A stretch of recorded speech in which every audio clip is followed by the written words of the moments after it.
produits laitiers australiens et de la viande de ce pays sont très appréciés par beaucoup de consommateurs chinois. Ces produits agricoles et d'autres articles d'accès verront leurs droits de douane baisser progressivement au cours des prochaines années grâce à un accord de libre-échange entre les deux pays. L'accord permettra notamment aux consommateurs de bénéficier de prix plus bas et permettra aux entreprises des deux pays d'économiser des milliards de dollars en droits de douane.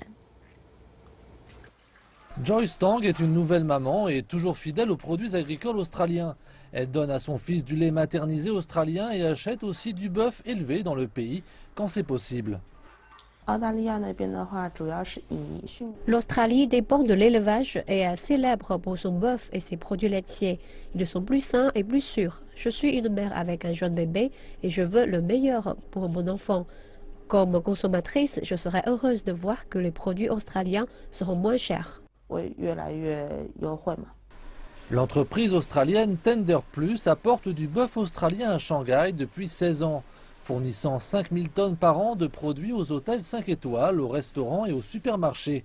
Le 1er janvier, les taxes sur l'importation de bœuf australien sont passées de 12 à 9,6% et seront complètement abolies dans 9 ans. Le directeur général de l'entreprise pense que l'accord de libre-échange permettra d'économiser au moins 8 millions de yuan par année.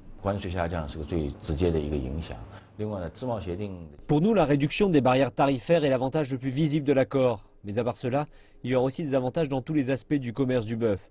Le processus de quarantaine, par exemple, a été une grande question au cours de la dernière décennie et donc l'importation de bœuf congelé a parfois été interdite.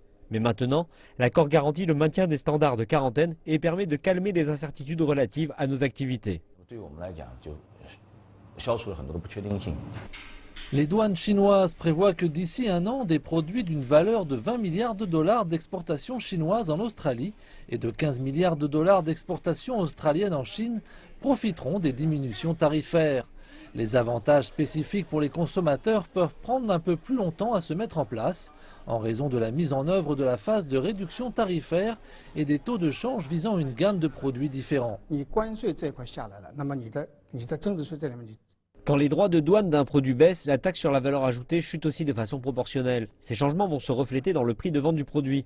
Mais le processus prend du temps. L'accord de libre-échange n'est entré en vigueur que le 20 décembre, donc les produits importés avant cette date n'ont pas eu droit à ces réductions. La Chine est maintenant le plus grand partenaire commercial de l'Australie, achetant presque le tiers de toutes les exportations australiennes. La Chine a signé jusqu'à maintenant 14 accords de libre-échange avec 22 pays et régions. Beijing prévoit que le pays importera des marchandises valant 10 000 milliards de dollars américains lors des 5 prochaines années. Des évaluations officielles disent que la Chine investira aussi 500 milliards de dollars américains à l'étranger durant cette même période.